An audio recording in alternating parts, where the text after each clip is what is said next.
नमस्कार, मैं हूं रविश कुमार। इस वक्त जब दुनिया फॉलो मी ट्रेंड में खोई है, एक असली खबर आपके सामने है। ईरान और इजराइल के बीच जंग अब वर्ल्ड वॉर के मुहाने पर खड़ी है। मगर खबर यह नहीं है कि मिसाइलें दागी गईं।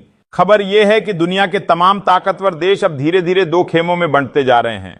दोस्तों, क्या है पूरा मामला, आइए इस वीडियो में समझने की पूरी कोशिश करेंगे। लेकिन वीडियो में आगे बढ़ने से पहले इस वीडियो एक लाइक जरूर से कर दीजिए और कमेंट में अपनी राय जरूर दीजिएगा। एक तरफ अमेरिका और इजराइल और दूसरी तरफ रूस, चीन और दक्षिण कोरिया। और आप पूछेंगे अमेरिका क्यों? क्योंकि अमेरिका को दुनिया का ठेकेदार बने रहने की लत है और इस बार उसका मोहरा बना है इजराइल। वही इजराइल जो ईरान की सरजमी पर 13 जून की रात एक कायरता भरा हमला करता है। उस हमले में न सिर्फ ईरानी सेना के टॉप कमांडर को मारा गया, बल्कि 3 परमाणु वैज्ञानिकों को भी मौत के घाट उतार दिया गया। अब सवाल यह है कि क्या वॉर शुरू हो चुका है? जवाब है हां, और शायद 72 घंटे के अंदर यह कुछ और बड़ा रूप लेने वाला है। पुतिन ने कह दिया है अब और नहीं। चीन ने खुली चेतावनी दी है, अगर इजराइल नहीं रुका तो अमेरिका को भी नहीं छोड़ा जाएगा। दक्षिण कोरिया भी अब उस मंच पर आ चुका है जहां से केवल कूटनीति नहीं, धमाके सुनाई देते हैं। और आप सोच रहे होंगे क्या वाकई कुछ बदलेगा? जवाब जानने के लिए 13 और 14 जून की तरफ देखिए। 13 जून ईरान का पहला ड्रोन हमला। 14 जून की रात ईरान ने 150 बैलिस्टिक मिसाइलें इजराइल की तरफ दागी। नेतन्याहू थर्रा उठे। तेल अवीव का आकाश अब केवल रोशनी से नहीं, धुएं से भरा था। अमेरिका को रातों रात अपना ढाल बनकर आना पड़ा। मगर सवाल यह है, क्या ढालें मिसाइलों को रोक सकी? जवाब है नहीं। यह जंग अब सिर्फ मिसाइलों की नहीं रही, ये जंग अब वर्चस्व की है और अमेरिका के वर्ल्ड पुलिस होने की सदियों पुरानी आदत को रोकने की है। दुनिया बदल रही है और शायद इस बार इतिहास अमेरिका के खिलाफ लिखा जाएगा। सोचिए, क्योंकि यही एक चीज है जो अभी भी फ्री है। खबरें आ रही हैं तेल अवीव से, और खबर यह है कि तेल अवीव अब धीरे धीरे गाजा जैसा दिखने लगा है। ईरान के राष्ट्र प्रमुख अयतुल्ला अली खामेनेई ने 2 टूक कहा है, यह बस शुरुआत है। जब तक तेल अवीव को गाजा न बना दें, हम नहीं रुकेंगे। यह बयान किसी न्यूज डिबेट की थाली में सजा हुआ मसाला नहीं है, यह एक राजनीतिक चेतावनी है। एक ऐसा ऐलान जो बताता है कि मध्य पूर्व में जंग अब केवल 2 मुल्कों के बीच नहीं रही। एक तरफ ईरान अकेला नहीं है, अब उसके पीछे 3 बड़ी महाशक्तियां खड़ी हैं, रूस, चीन और धीरे धीरे दक्षिण कोरिया भी। रूस और ईरान के रिश्ते अब पुराने दोस्ती वाले दौर से बाहर निकलकर सैन्य गठबंधन में बदल रहे हैं।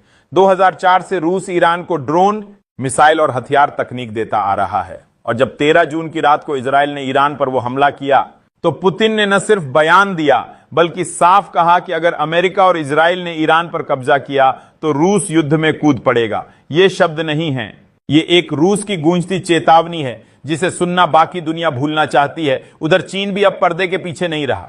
बीजिंग में हुई त्रिपक्षीय बैठक में चीन ने ईरान के परमाणु कार्यक्रम का खुलकर समर्थन किया और अमेरिका की एकतरफा पाबंदियों को अंतर्राष्ट्रीय तानाशाही बताया। चीन ने साफ कर दिया कि ईरान का न्यूक्लियर प्रोग्राम शांतिपूर्ण है और जो उसे बम बताकर पेश कर रहे हैं वो दरअसल खुद हथियारों की राजनीति कर रहे हैं।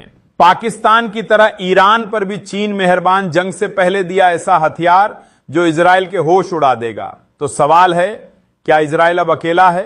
क्या अमेरिका की वर्ल्ड सुपर पावर वाली छवि अब फूटती हुई नफरत में बदल रही है? और क्या दुनिया अब एक ऐसे मोड़ पर है जहां इतिहास खुद को दोहराने नहीं, दोबारा लिखने वाला है? सोचिए, क्योंकि कैमरा तो सबके पास है, लेकिन नजर वही दिखा पाती है जिसमें सच को सुनने की हिम्मत हो। ईरान, रूस और चीन, 3 देश, 3 ध्रुव और अब एक नया न्यूक्लियर ट्रायंगल। यह गठजोड़ अब केवल हथियारों और मिसाइलों तक सीमित नहीं है।